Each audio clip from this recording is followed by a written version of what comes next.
caused flash floods in Parwan province, washing away thousands of homes.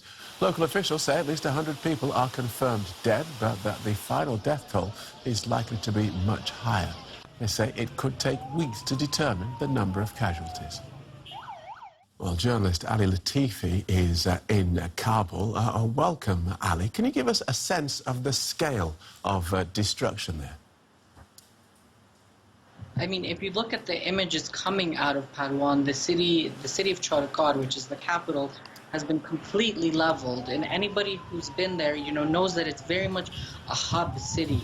Anyone trying to go from Kabul to the northern provinces passes through it. It's a city known for its ice cream, known for its kebabs and its little stores and eateries and things like that. There's, usually hundreds, thousands of cars passing through.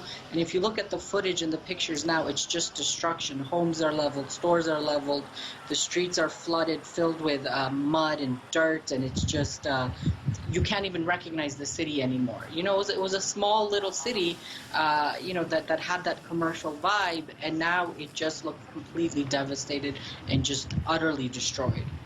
And what sort of help is the government providing? The government, since the flood started at 3 o'clock in the morning today, right?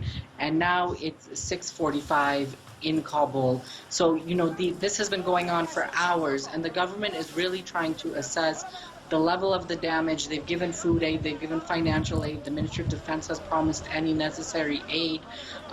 But the problem is just the level of devastation. Earlier this morning, when I talked to an official in Parwan, he said, every house we go to, every street we pass, every road, there's water damage, walls have collapsed, homes have been destroyed.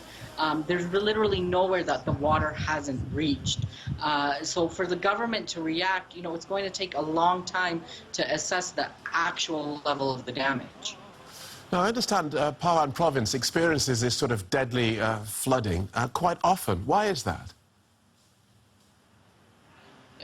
It has to do with the rains, with the river, with the geography of Parwan. But the one thing we have to keep in mind is that Parwan is not alone. Provinces in the east and the north, and even the city of Kabul, when it rains, because of a lack of proper infrastructure, and because so many houses are not part of the government plan, they've just been built in different areas, along flood lines, in risky areas. They're mud houses, they're brick houses, they're not built up to code, they're not in places they should be. This leads to any level of devastation.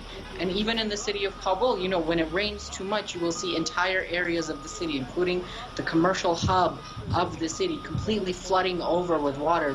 People joke that they have to have boats to get through the city of Kabul when it rains. Right. So it really comes down to an issue of infrastructure. Good talking to you. Thank you for joining us. Ali Latifi in Kabul.